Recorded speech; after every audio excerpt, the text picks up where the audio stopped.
To all those above me that watch over me, to all of you, my fave pair of peeps on this side of the veil, welcome. This is Father Shawn Whittington's Paranormal Ministry Live. I'm your host, Father Shawn. Before I get started, I want everybody to keep my co producer, Adrienne Clayton, the wife of Zach Clayton, in your prayers. She had an accident, I assume. I hate to assume. I'm not sure. But I do know that Zach had to rush her to the hospital. So we were lucky enough to have one of the busiest people on the planet, um, Jeremy York, founder of Things Network. We're lucky to have him fill in for Zach and run the show today. So if anything goes wrong, it's all Jeremy's fault. Anyway, having said that, he knows I'm joking, I hope. Um, so please keep Adrienne in your prayers, and we hope that she'll do well. And as soon as I know something, you all will know something, but keep her in your prayers. Who is Father Shawn? Well, I'm an ordained Catholic priest with the United States Old Catholic Church. I'm a fully professed brother in the Old Catholic Benedictines of Immaculate Mary. I'm a team member of the Society of St. Benedict and co founder of Ghost Begone. If there's anything you want to know about my wife and I and our ministry work, go to our website, www.ghost-b-gone.biz. When you go there to visit, keep in mind my wife and I don't charge for our ministry work, helping people with their paranormal issues. So trust me, brothers and sisters, I know times are tough. But if you're there on the website visiting and you happen to notice the donate button and you're able to, click on it and send my ministry in a small donation. I promise you it'll be appreciated from the bottom of our hearts. And trust me, we'll put it to good use. Everything's there. Both my books are there. God, Ghosts, and the Paranormal Ministry, and God, Ghosts, and the Paranormal Ministry 2. And if you get them off the website, they're a little more expensive than on Amazon, but they come autographed and closed in a house blessing kit, and you can get them less expensive at Amazon. They're available at both places. But what I love about it is any sale from any copy of any of my books off of the website, part of the proceeds go to support stjude.org, St. Jude's Children's Research Hospital, Nevada, and the ASPCA. So, how cool is that? My course is on the website, Introduction to Spiritual Warfare. You can enroll in the course there. If you want more information about the course before making that type of commitment, there is a Shawn Whittington's Introduction to Spiritual Warfare course, online course, Facebook page. You can go there and read about the course. And then there's also a place on there where you can make an appointment to speak with me about your spiritual issues, not paranormal, but spiritual issues. And I'd be more than happy to make an appointment for you and speak with you about those issues. Okay, I think that's my song and dance. I'm lucky on Fridays, you all know, to have not only do we have a wonderful guest today, and I know that's why you all pulled in and he's waiting in the green room. But before I bring out my very special guest for today, I have a very special co host every Friday. And that's another reason why you guys tune in. And I knew that because who wants to see just me week after week after week by myself? So without further ado, she's my friend. I love her. I respect her. She's the owner of Stellium Books, my publisher, the one and only Annette Munich. What are you doing? You're muted. Hit your mute button. I'm muted. Oh, There you okay. go. There you Sorry, go. I was coughing earlier. I did that. That's So, okay. hi to everybody, and wonderful to be here. Wonderful guest today. And, yes, of course, people want to hear what you have to say week after week after week after week after week. You know, sometimes I bore myself. Well, that's because you already know what you're going to say. You should sit in on some of the conversations I have with myself. It's Well, Anyway, you look very pretty today. I'm so glad you were able to make it. I'm so glad you're okay.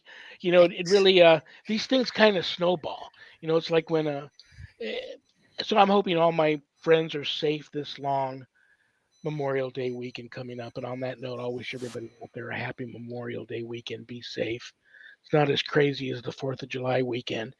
Um, and Jeremy, I'll talk to you later about your Jeremy's coming out here 4th of July for a big to Vegas, that is, for a big bowling tournament.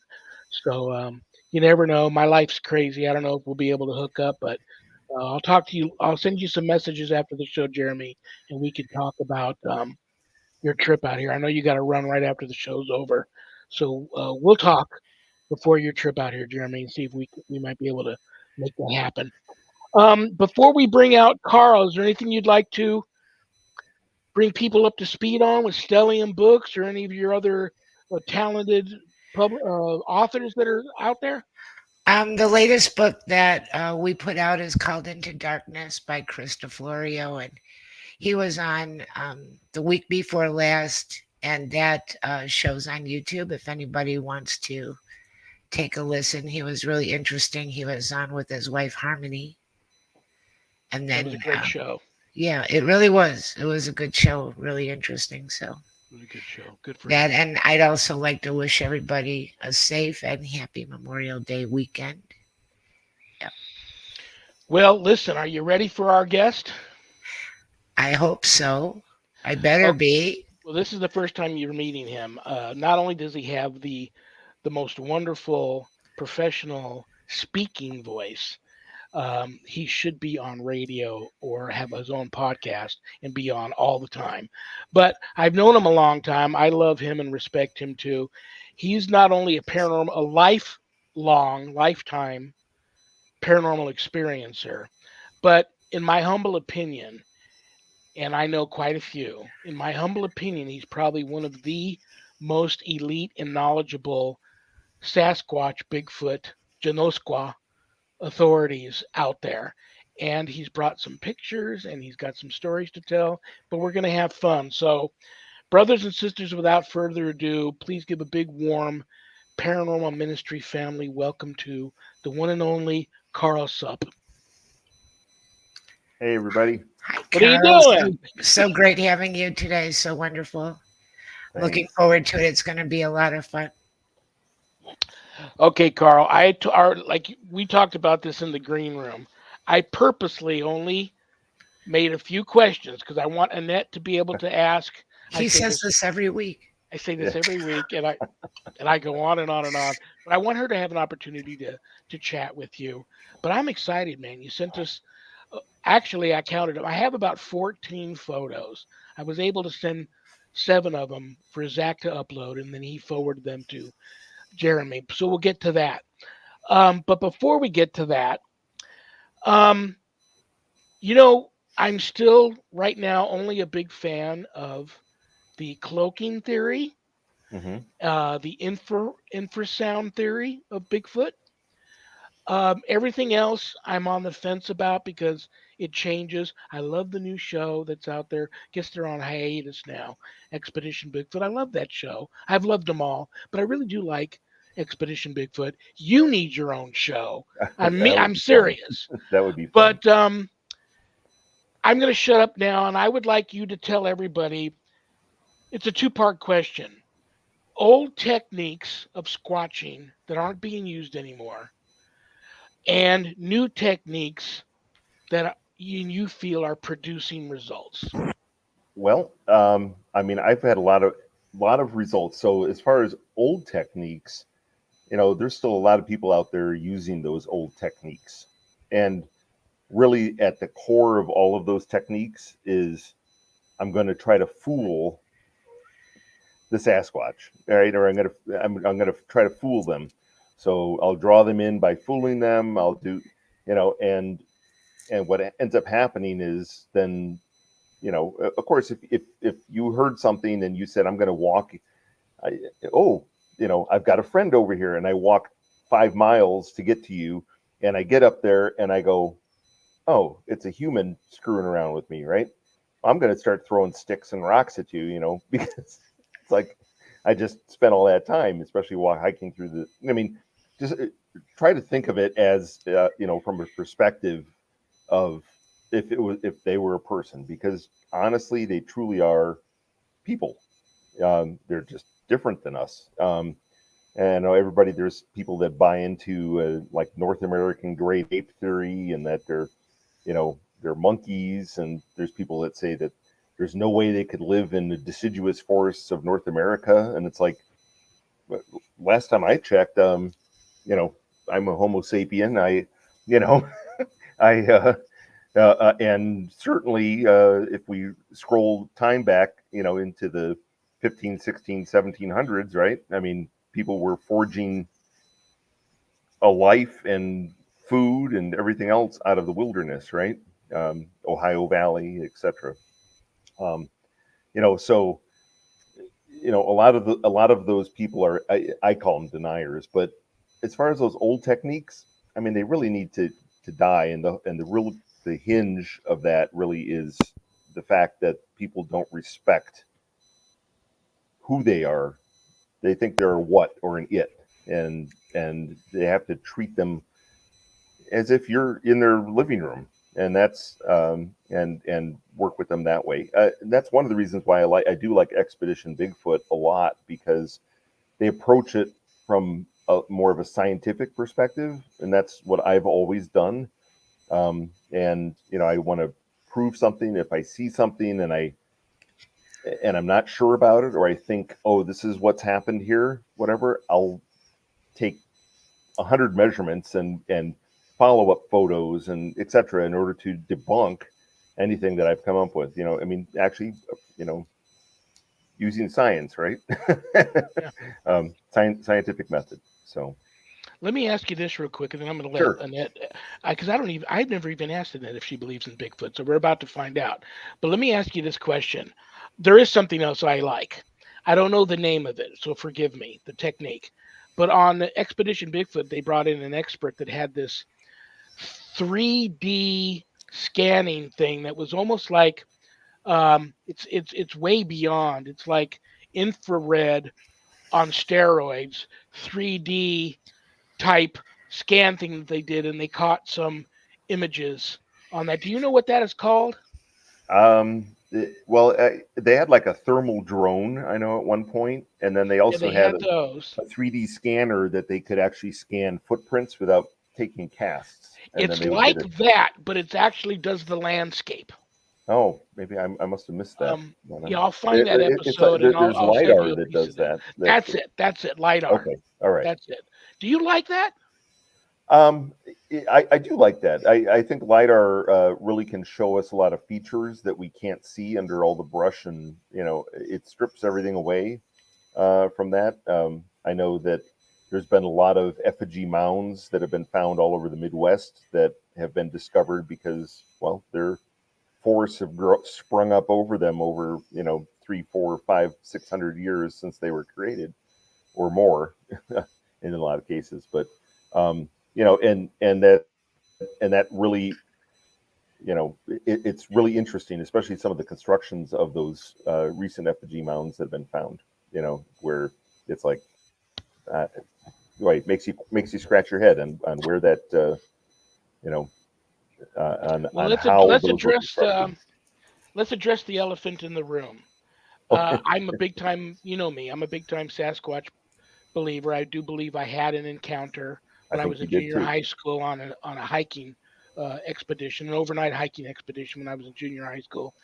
Here's the thing: where do you sit on infrasound and the cloaking? Because I've seen these cameras from some of these experts capture shadows and stuff that would normally be coming off of something that would be right in front of the camera, but there's nothing there. But in the background, you see the shadow, and it's not shadow figures. Right. Um, and the infrasound. I've told you that famous story of the friend of mine who's was out hiking in the wilderness with her dogs, and she had a little bit of loss of time there. And when she got back, she didn't think much of it. Till days later, a friend of hers said, on all these hikes you go to, you ever run into Bigfoot? And all of a sudden, it was like that jarred a memory, and she had this vision of the last hike she went on. She saw one by a creek, possibly fishing, and it looked up at her and psychically told her, "You don't see me. Go home." And the thing was her dogs didn't even react to it. And they Hmm. saw it and they all just continued on their hike and went home. But she had that loss of time and loss of memory until the vision came back because it was triggered by her friend asking her if she'd ever seen one. So where are you on the infrasound and the cloaking? Sure. So infrasound, loss of time. There was one incident where two individuals, myself included, um, actually lost time. And I was walking to my car, and she was walking to her car in a different direction. And I suddenly, the only thing I could say is I woke up, and I was standing in front of some bushes, just like I had walked right up to the bushes and just stopped there. And it was dark, it was night, and it was just like, how did I get here? And it's like, oh, there's the car over there 100 feet away from me. uh, and she had a similar experience walking back to her van. And as far as infrasound goes, definitely, I've been hit multiple times. Also, at one research site in Texas, there was some recordings of Sasquatch speaking. They were having a conversation and this one thing, and as I was trying to clean up that audio and get the their text, to try to hear them better, because it was pretty faint. I started feeling sicker, and I mean, I just felt wheezy and dizzy, but I kept at it until I had cleaned it up pretty good. But then I was like, that was really strange. Let me look at this thing. So I put it on a spectrum analyzer, the clip that I had cleaned up, and I could see a bunch of stuff in the 16 to 18 hertz range in that audio. And then when I actually cleaned that up, boosted it up into an audible range, I kid you not, it sounded like a didgeridoo. It was like like that. And and that was, like I said, on the talking clip, I put a warning thing on there saying, "Do not listen to this with headphones at high volume," because it really, stirred me for a while. But then I was in actually the woods of Long Island, New York, not like not some other Long Island, and I was actually hit by infrasound there that crumbled me to my knees. But prior to Wow. that, I saw a thermal hit in the woods. It hid into this thing. I was seeing this was a dumb technique then, right? I was still fairly early on in my research, but I really more or less pursued it, right? And then it was like, okay, well, if you're if you're chasing me, guess what? And thankfully it let up, when I actually managed to, because I couldn't even talk, but I managed to squeeze out the word friend. And the moment I said that, it was like it released me, and I barely got up, and I said, I'm leaving, bye. And I got in the car and I left the area, and I went and I sat for just in the car down the road for about an hour before I had my bearings straight. It was, Wow. yeah. Well, So, Annette, I'm going to put your feet to the fire. I don't think I've ever asked you this question. Where are you on the whole Bigfoot Sasquatch thing? I believe in Bigfoot, and I'm really fascinated by it. And I've watched Expedition Bigfoot, and there was another show I like to watch on Travel Channel called Terror in the Woods, I and haven't they had a saw it. lot of Bigfoot episodes. That's right. I forgot about that. That Yeah, was a good series. yeah, and a lot of like cameras fixed to trees, and then go back and you would see them. And one thing I wanted to say is I had a paranormal radio show of 2009 to 2013. And at that time, there were a lot of people. I'm one of them. I haven't seen Bigfoot, but there were a lot of people that had paranormal experiences and also had UFO experiences or Bigfoot experiences, and they felt like they had to choose one thing to talk about, because if you said, I've seen ghosts and I've seen Bigfoot, then you were for sure crazy. Like, people just could not expand their mind to that degree. But it seems like there's people that tend to, if you're sensitive to your environment, then you're sensitive to the possibility of all these things. And I've seen 2 UFOs, but with the Bigfoot, there's people that think they're demons, and there's people that think that they're interdimensional beings, and all kinds of theories like that. What do you think about them moving between dimensions? Because we never Yeah. found a dead one, I don't think. Have we ever found a dead one? I am 99% certain that they bury their dead, and I think that was actually because they've been around for a lot longer than us. I mean, I'm not talking like 1,000 years longer than humans, right? I'm talking probably 100,000 years longer.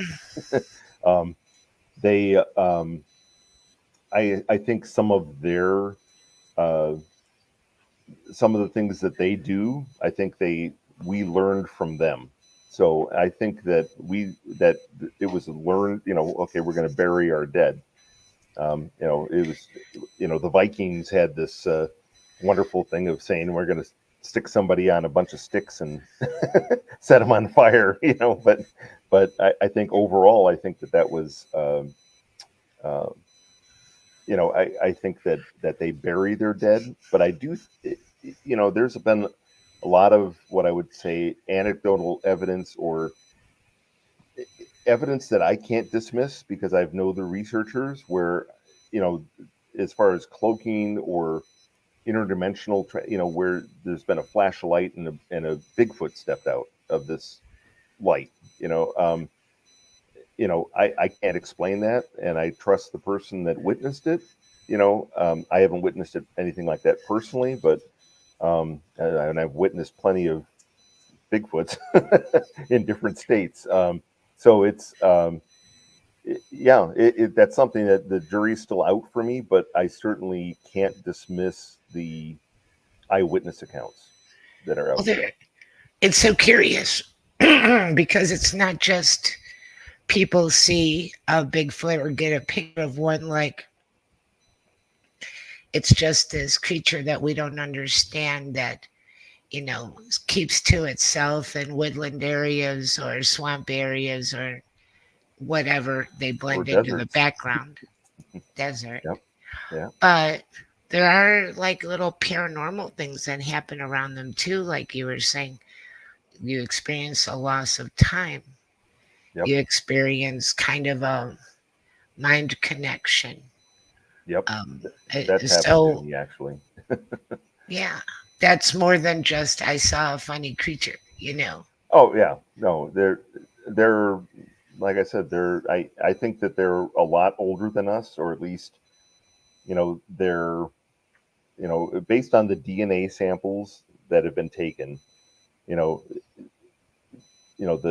samples that were tested and sequenced actually showed that like 15,000 years ago there was an unknown hominid mated with a human female. Okay. So, and I know my friend MK Davis always talks about the true giants, which are even taller, 14 foot tall, and that there's still some of those. But, but most of the Bigfoots that we see in different areas are really hybrids, of humans and whatever this, ancient hominid was, right? But there's still some of those ancient hominids out there as well. So, the fact that DNA showed that it was around, and I'm probably going to be a little off, but I'll just ballpark it 99.3%, the same as our DNA. Okay, so whatever it's in that 0.7, right, percent, but the sad part is, of course, is that is close enough and closer than any other, because I think chimpanzees, I think, are like 98% the same as us, right?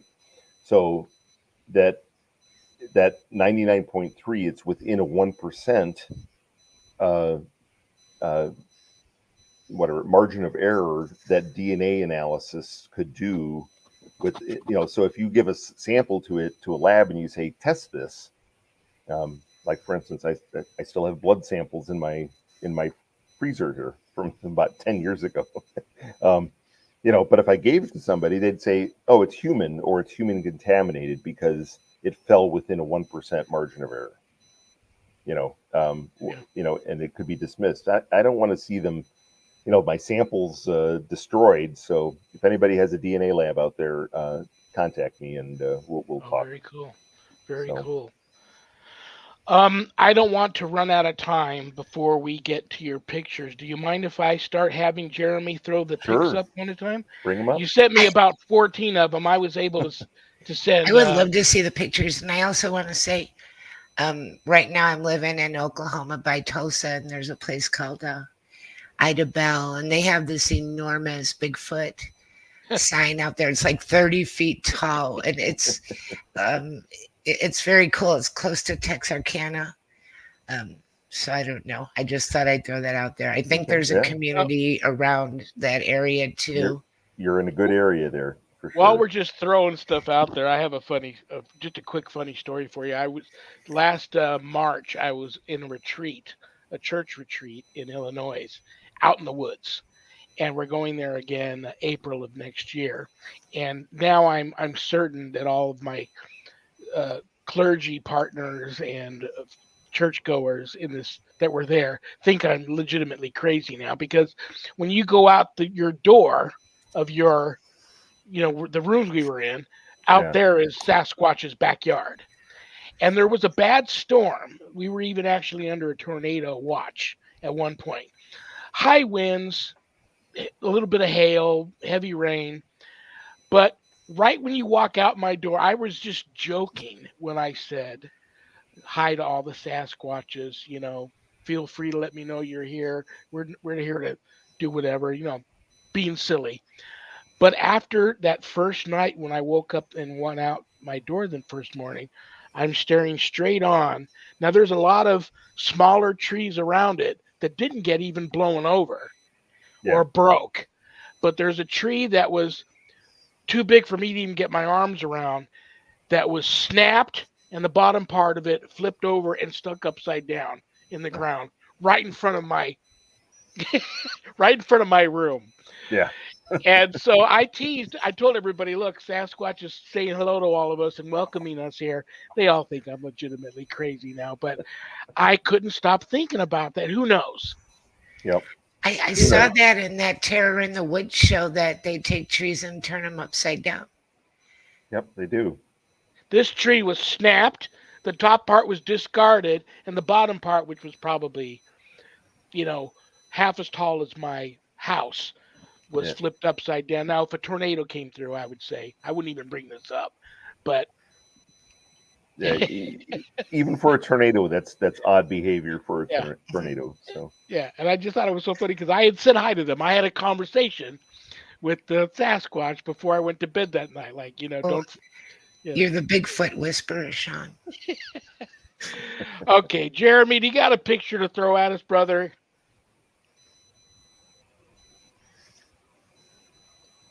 Jeremy, Jeremy, did you leave us? He's working towards it. Okay, one of them will probably.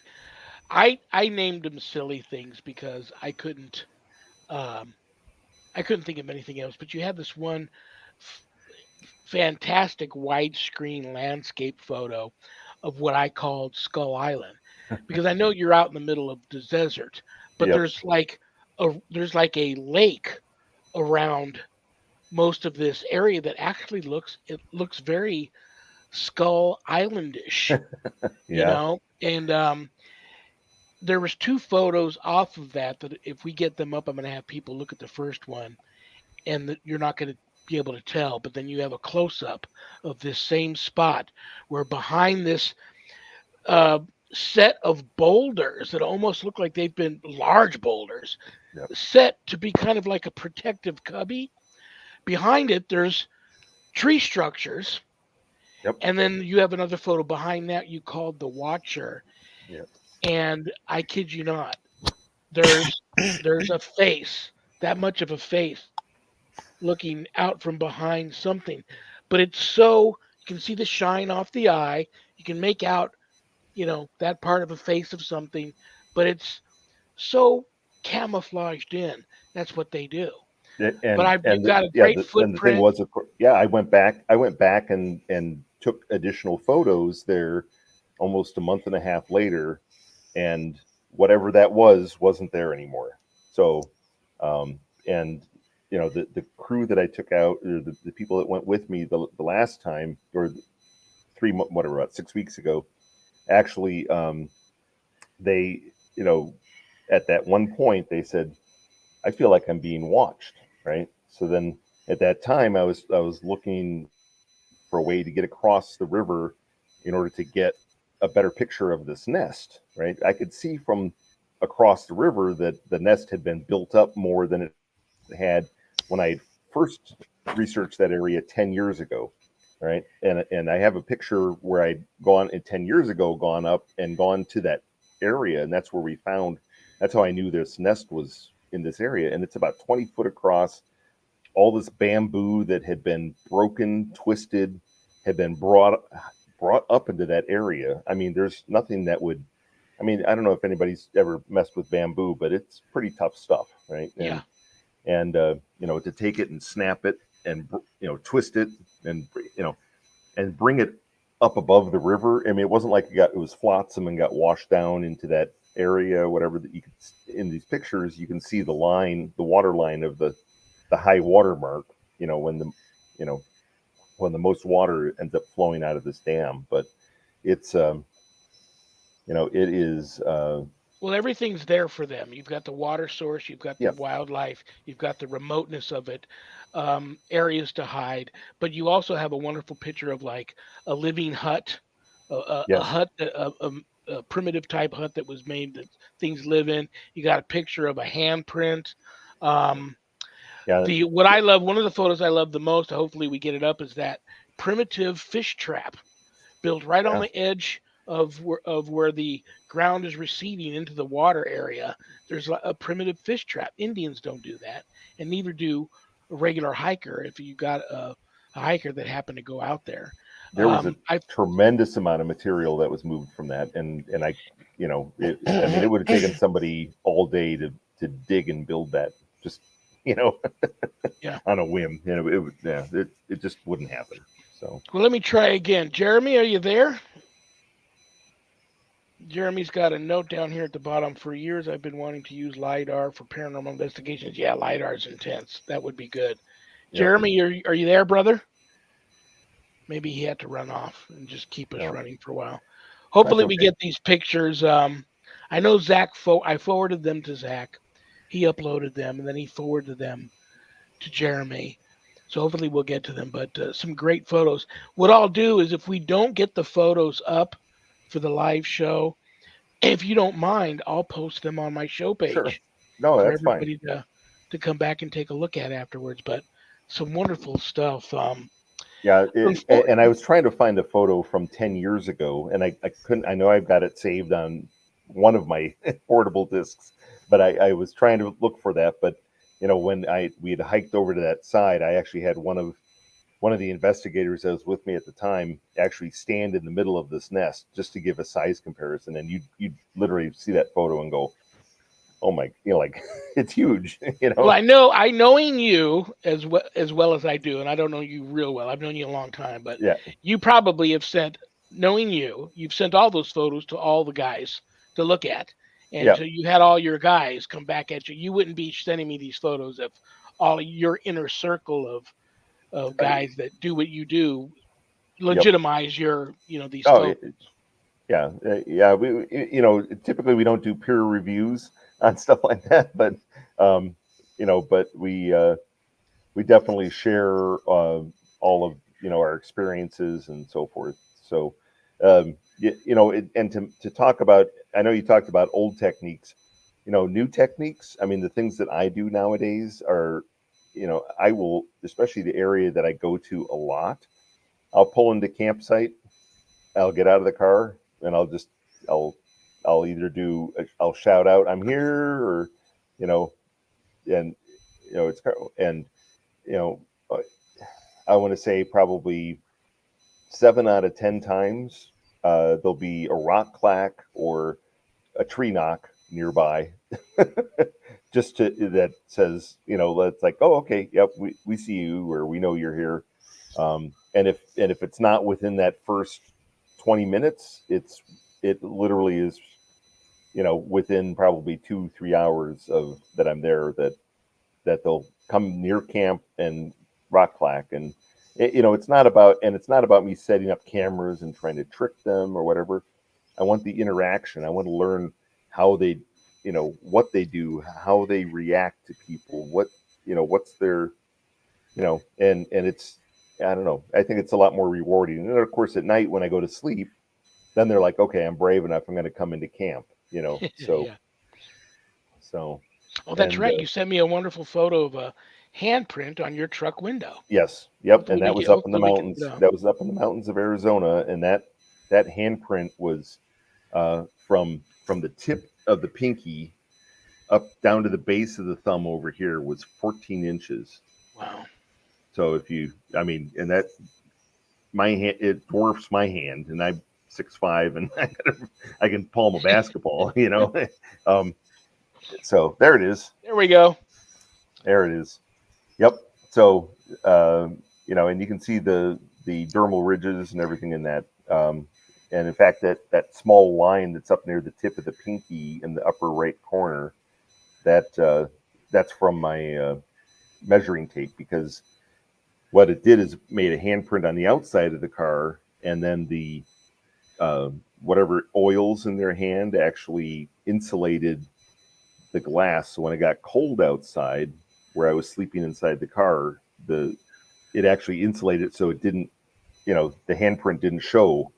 It's one thing to be sleeping in your truck out in the middle of nowhere, and then if another camper came by or a kid and put his little hands on the window to look in there to see what's going on.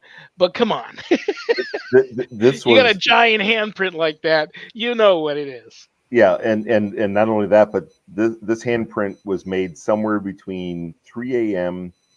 and 5:15 a.m. because at 3 a.m. I woke up and actually saw a face in that same area that the handprint was in, looking at me, and it was only, I'll say, 14 to 16 inches away from my face. And it just kind of, as it was up close, it just kind of backed away into the darkness and moved back. But it was, 2.5 hours later, there's a handprint on the car. So, well, if Jeremy's got it ready, I'm going to have him put up the widescreen photo of Skull Island. There we go. You got that photo, Jeremy? It's a widescreen of what looks like Skull Island. We'll see if you can. I hadn't thought about that until you said that, but yeah, it does. Boom! There it is. Come on, look at that place. Yep. Now, as everybody looks at this, what I'm calling Skull Island, I want them to take their eyes and put it right in the middle of the picture, come down just a tad, and then over to the left, and you see that gathering of huge boulders there. I have Karl has also sent me a couple of close-ups of that spot there.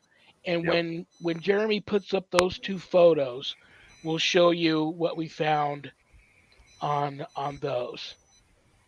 Well, that's the photo of there we go. Oh, here we go. So a close-up of those boulders, you notice the tree structure nest behind it, which is phenomenal. And then there's one more photo that looks just like that, Jeremy, that has the red. There we go. There it is. Now, an even more close-up photo, you're calling this photo the Watcher. And what I find amazing about that photo is clearly, if you study it long enough, you see this much, probably this much. Yeah, so if you zoom in on that where the red arrow is one pointing. thing watching. Yeah, You can go in that's even closer there, and then come down a little bit. No, the no, other way, brother. up. I'm sorry, up. Yeah, There you go, right in there. right there. Yeah, so you can see the head, see the eyeball, and it's just so. And they're so still. They're like statues. They're even stiller than statues.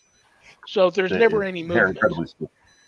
And the thing they can't control is wind in their hair, and they can't control the sun or light glinting off their eyes. So it's kind of hard to pick them out sometimes. But like I Yeah, said, the group suddenly was saying we're feeling like we're being watched, and you know that's when these pictures were taken. So and they're so. I mean, come on. They're uh, beside being the undisputed hide and seek champion of all time.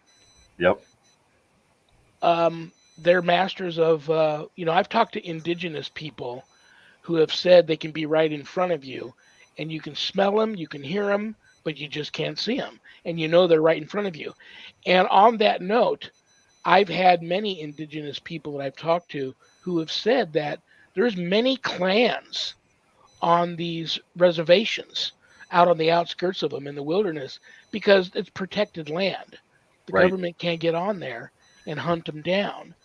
yep, That's very believable. And they don't lie. I mean, the indigenous, have been oh yeah, reporting interactions with these species of giant, hairy, humanoid creatures absolutely. since as far back as whenever, Yeah, whenever we. on the White Mountain Apache Reservation here in Arizona, I mean I've found 19-inch prints. It wasn't me. My feet aren't that big, I but want Jeremy to pull up the one that shows the close up of the lakes with the primitive fish trap um, yeah, we can talk about that. next to the water. Do you got that one, Jeremy?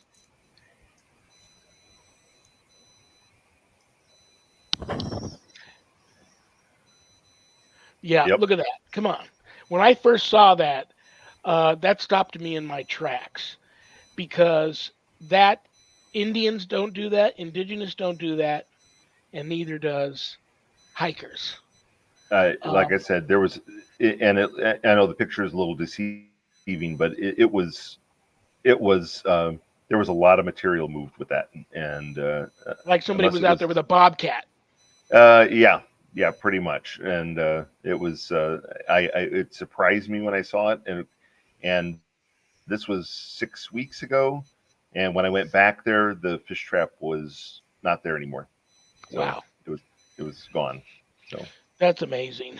I would like to see if Jeremy has it the birthing hut or the living hut yep. that you Yeah, found. and it's kind of like a height. There There, you there go. we are. Yep. So there was, all along the river here. There's all kinds of. I want to say there's trails that kind of traverse through all this area, and I think what they do is they make these, especially when they're on the north side of the river. On the when they're on the south side of the river, they have pretty much free reign. Nobody goes over there. But on the north side of the river, there's sees a lot more traffic, and I think they make these hiding areas in order to be able to duck into, and I mean, if I had actually crawled in there completely, somebody could have walked past on the trail above me, and they would have never seen me.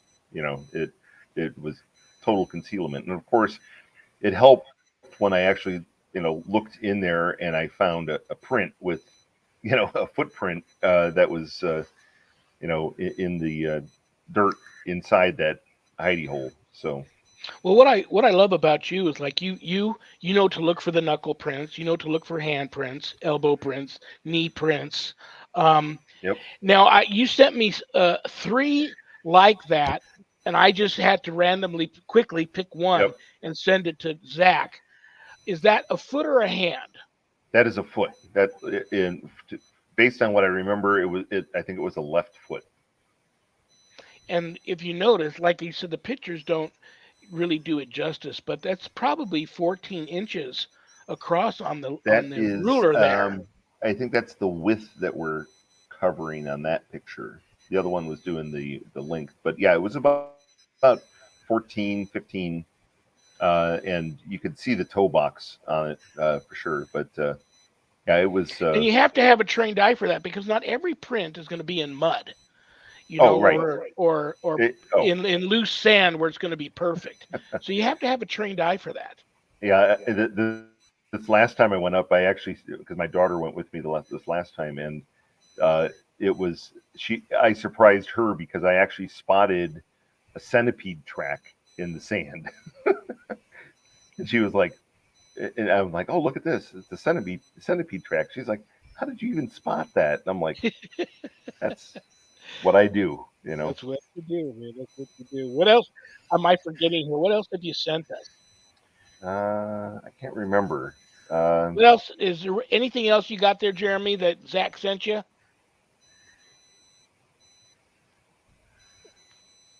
Yep, that one. Yep. So it's amazing, having this in I think the. we've seen them all. Yep, I think so. I Yep. think we've seen them all. So Very. in And that I don't want you to area give up the is location. Don't give up the is. location. I don't want Oh yeah, I won't give Biggie. it up, but it's I don't want Biggie absolutely mad at me. in the desert. It's in the desert, and and they have plenty of water, plenty of food, plenty of cover, and they operate in that area. I started investigating that area because had been 3 or 4 reports that had been sent over to me to go check this area out because of things that had happened. And when I went there, it was obvious of the things that I found first that I said, oh, they're here. And then the more I dug into it, but I'd been wanting to go back and revisit, revisit the investigation from 10 years ago, and it certainly didn't disappoint. So, Well, this is what I'm going to finish with saying is that these things, they're not stupid. And the reason oh, why they avoid us so brilliantly in avoiding us is because they know, man, and they know how bad we are. yep. And they don't want nothing. They don't want nothing to do with us, and I don't blame them. Um, it's just, and that's just the way it is.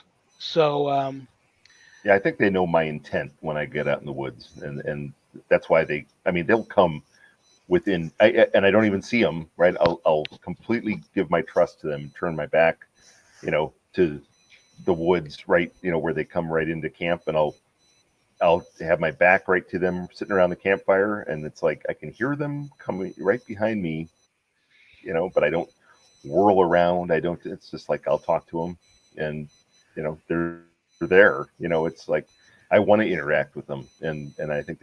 So real quick, and I'm going to try and give Annette a few minutes to just yeah, chat with you. I told you that story of that gentleman I know that retired as a forest ranger, and he would from like the age of like late teens till well into his 60s and 70s. He spent most of his adult life as a forest ranger, and he would be out on those towers, way out in the middle of nowhere, with the high-powered binoculars looking for forest fires. yep, But he said for a while there were hikers going missing, and they keep that on the down low. They don't advertise it very much. But he said they would go out with these professional teams trying to search for these people that were missing, and sometimes they were told not to come out with their findings, but they clearly have evidence of something being abducted and taken away, and not by a bear or a mountain lion or anything like that. I do think these things can be dangerous, predatory. So I want yep, people to not think they're going out finding Harry and the Hendersons. Be careful. And he told me that story of being in a canoe out in the middle of a river that's probably 50 yards wide. And he heard what sounded like something stomping in the ground, obviously letting him know you're coming near my area, stay out in the lake or just go on by. But then he's talked about a boulder about half the size of a Volkswagen Bug being launched out of the tree line into the lake right in front of where his boat his canoe was going, and he knew it's time for me to go. So these things can be dangerous. Yep, absolutely. No, Not, when they want you out of there, you're in your living room. You used up you know, your goodwill. Move on. Don't linger. and I'm going to shut up now and let Annette talk to you. Okay, I'm sorry. Go ahead, Annette. I was going to ask because I did say about being here in Oklahoma and you said this was a hot spot. Hmm. Are there places in the country where you hardly ever get any reports? Because it used to be mostly Pacific Northwest, and then it turned into people reporting them all over the place.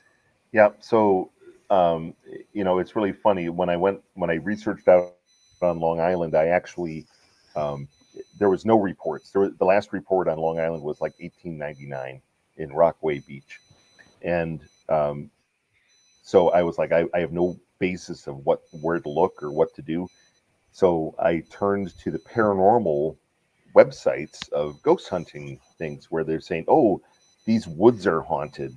Rocks were thrown at us from thin air at night, or we saw red eyes in the woods of a demon looking at us, or we heard the wails of a mother who, some made up story, whose child had died and she was wailing for her, so all these, and I said, oh, okay, that's an area of interest. That's an area of interest, and I'd go out to those places and then it'd be like, oh, look at these structures, look at this, and it's like, yep, they're in this area, so um, that really, and that was fortunate because it was, I kid you not, within walking distance from the hotel that I was staying at for work all the time. Which made it really easy to do night investigations.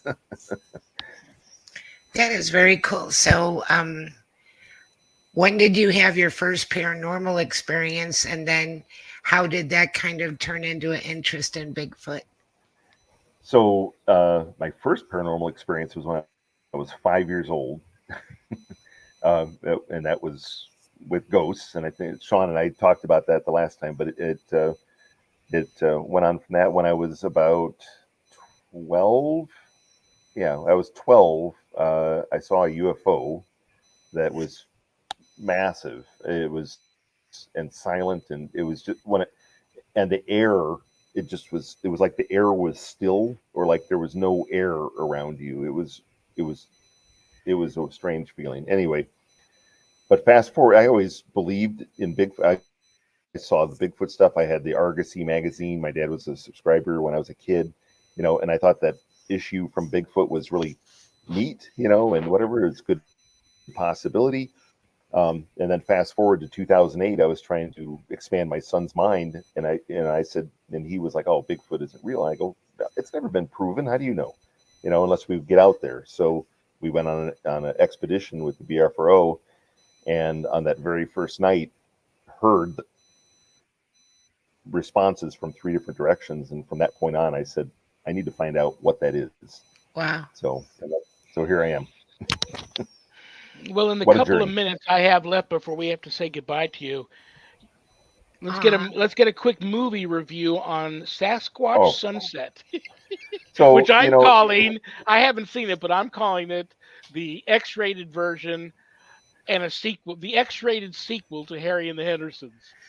yeah. Although it's really funny, they actually did portray them as, that they were, friends of all animals in the forest, and whatever. That they were not omnivores, and they're definitely omnivores.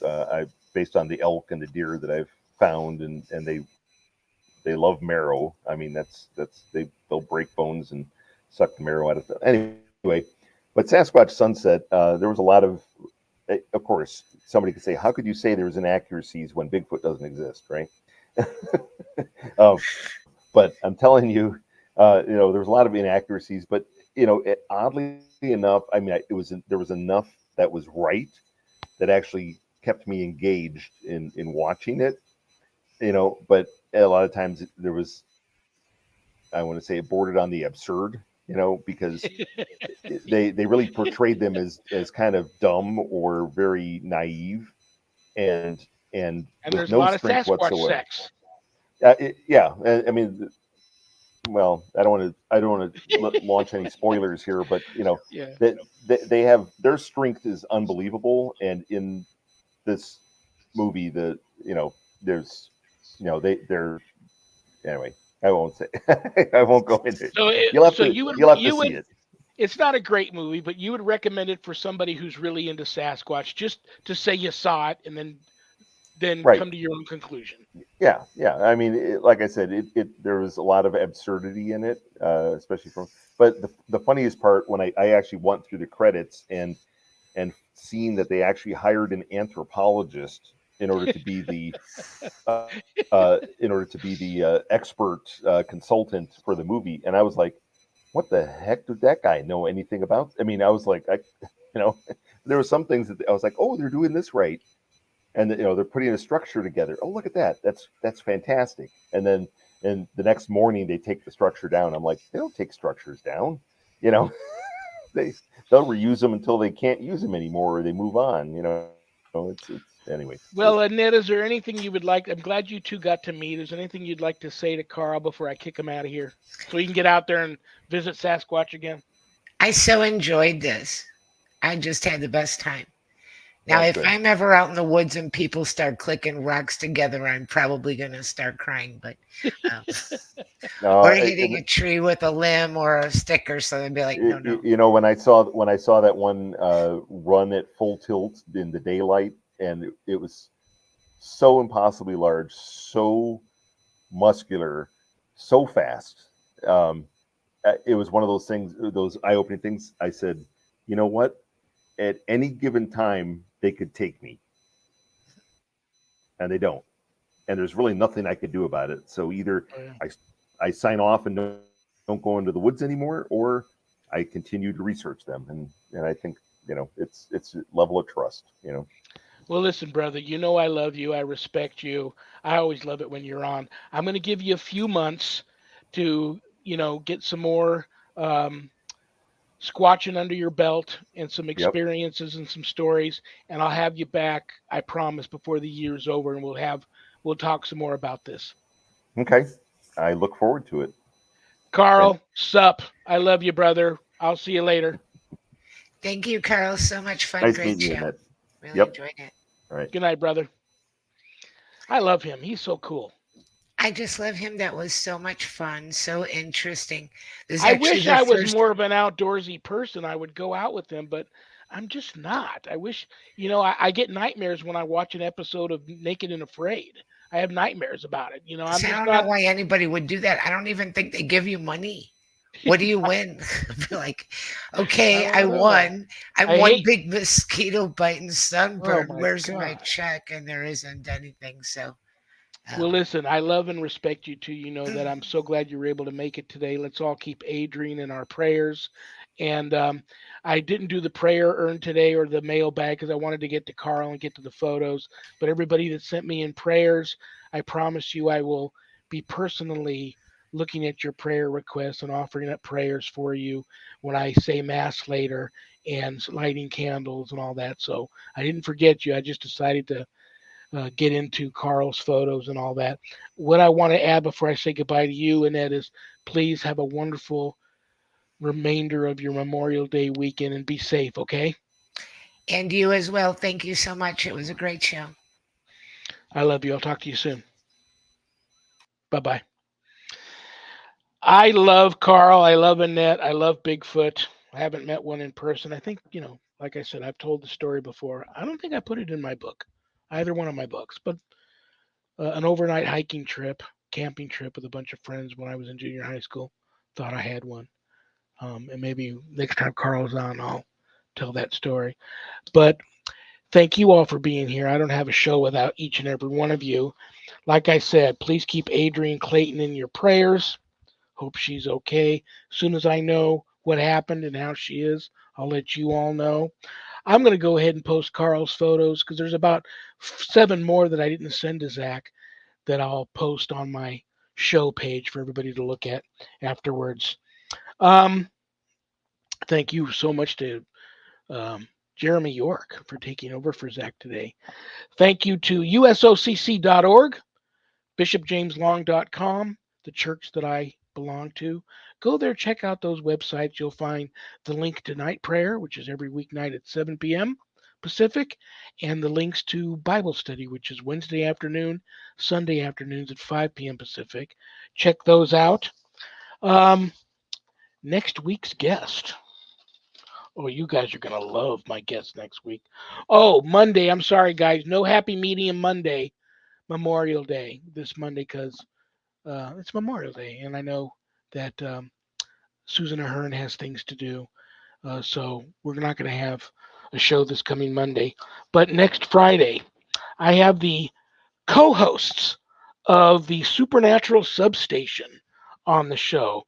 Alan Pustanio and Bernadine Richardson will both be here next Friday. So thank you. Check out Zach's website at communitypayitforward.us. And here's all the networks I want to thank from the bottom of my heart for co-producing the show. Things Network, Pact, Little P, capital ACT, Podcasting for All Coming Together channel, Parapost Network Central, Temple of Phoenix Rising Entertainment, and Spirit Alabama. Thank you to all those networks for simulcasting my show. Now it's bad joke time. I'm going to pull a bad joke that one of you sent in out of this, and you sent in a bunch of them this past week or two. And it's my poor attempt to put a smile on everybody's face before I say good night and have everyone have a wonderful Memorial Day weekend. What is Forrest Gump's email password? One Forrest One.